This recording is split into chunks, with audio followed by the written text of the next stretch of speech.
자, 이번 주 2일에 한국부동산 정보광장에 따르면 올 10월 아파트 거래량이 나왔어요. 10월 달 거래량이 나왔어요. 지금 12월 달이니까 이제 10월 거래량이 이제 거래 신고 완료된 게 다 나왔어.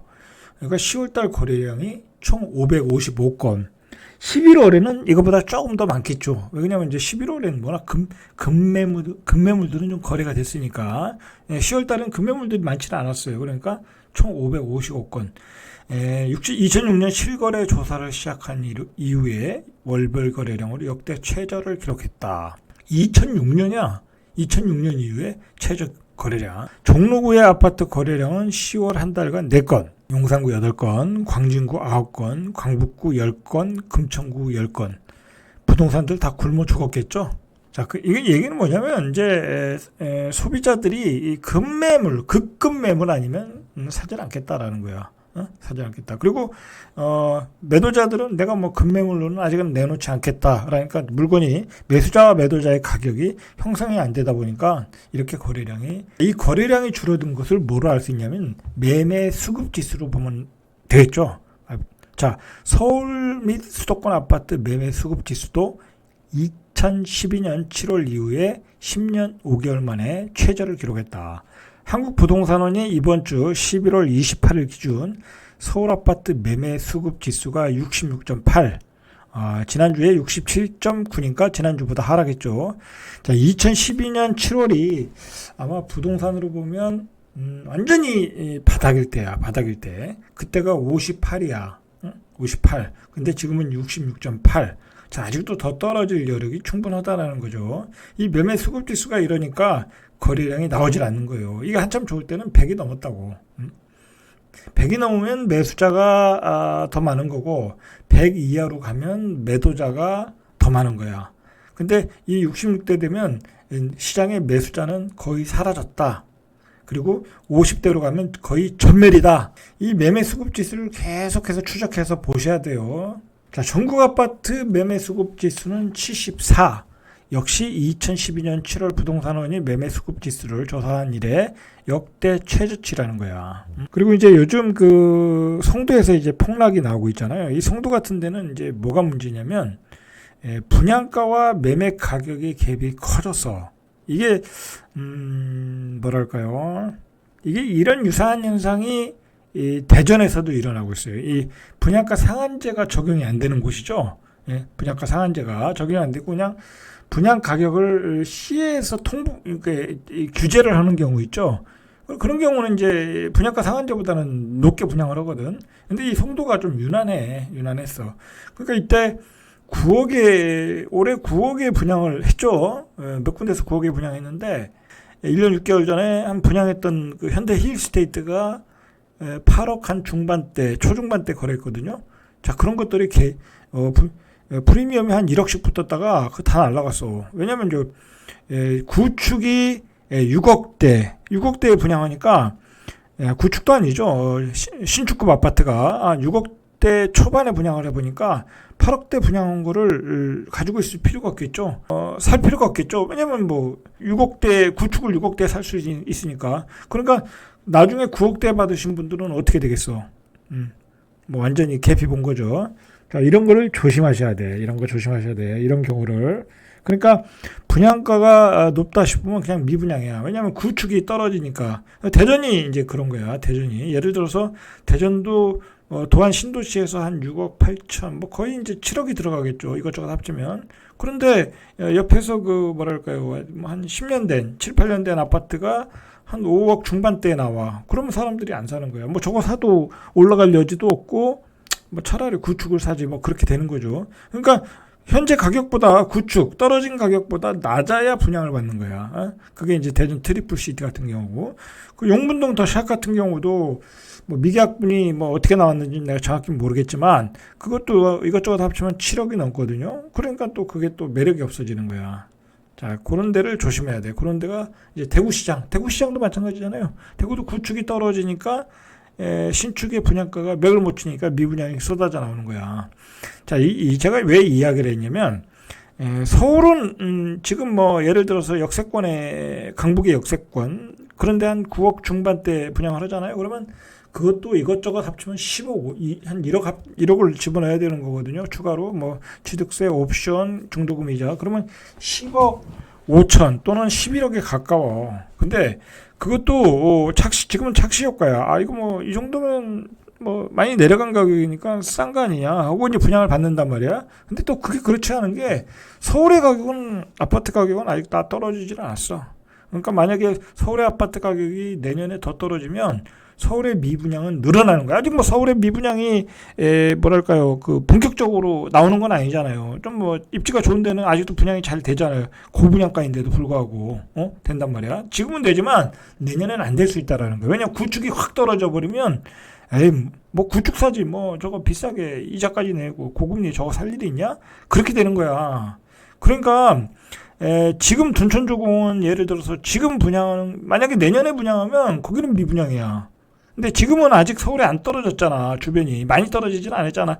아, 그 고점 버블 가격에서 그 고점 그 개발하겠을 뿐이잖아. 그러니까 둔촌주공이 상대적으로 분양가가 싸 보이는 거야. 그런 착시 효과가 있다는 거. 근데 그것도 옵션 넣고 나중에 이자 받고 뭐 이자 다 넣고 오면 그것도 한 15억이 있어야 돼. 그러니까 사실은 먹을 게 없는 거야. 먹을 게 없고 분양받은 사람은 계속해서 살면서 이자를 내야 될 거 아니야. 그거 분양받는 사람이 LTV 한 뭐 30%, 30에서 50% 받을 거 아니야. 뭐 15억이 있어서 그 15억 다 주고 사는 사람이 어디 있겠냐고.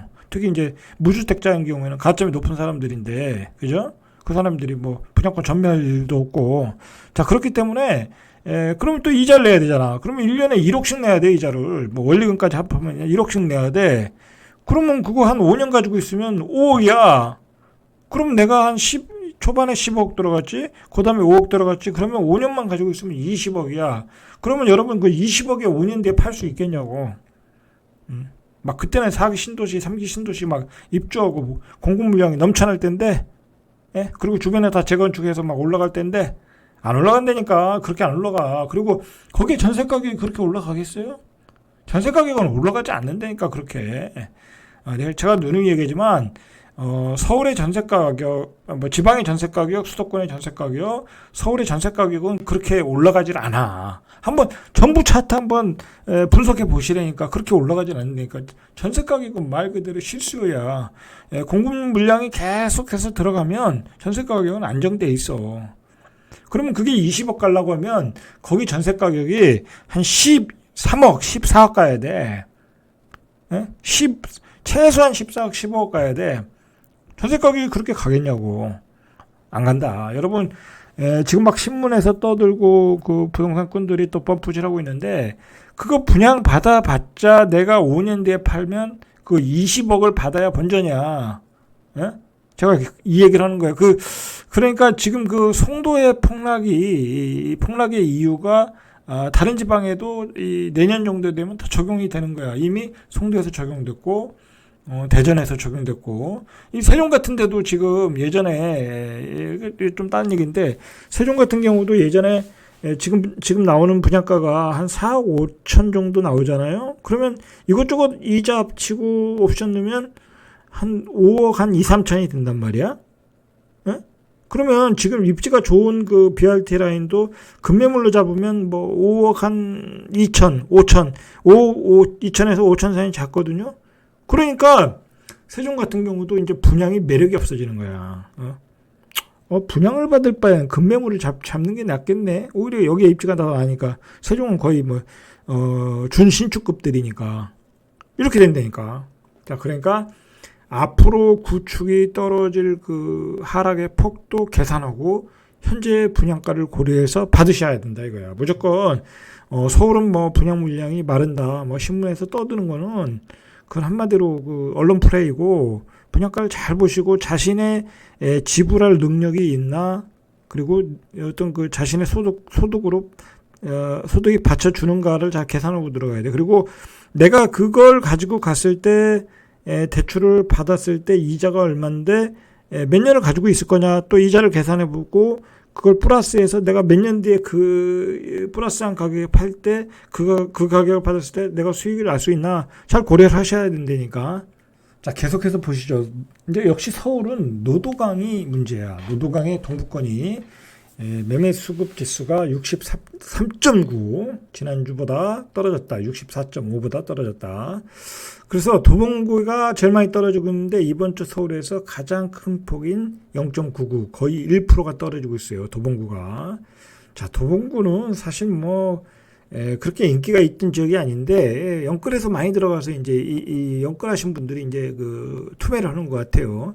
자, 노원구도 0.88, 금주 0.95로 하락폭이 노원구도 지난주 0.88에서 금주에 마이너스 0.95로 하락폭이 확대됐다. 그 은평구, 마포구, 서대문구 이 서부권 지수 역시 지난주 63.8에서 62.4로 급락을 했다.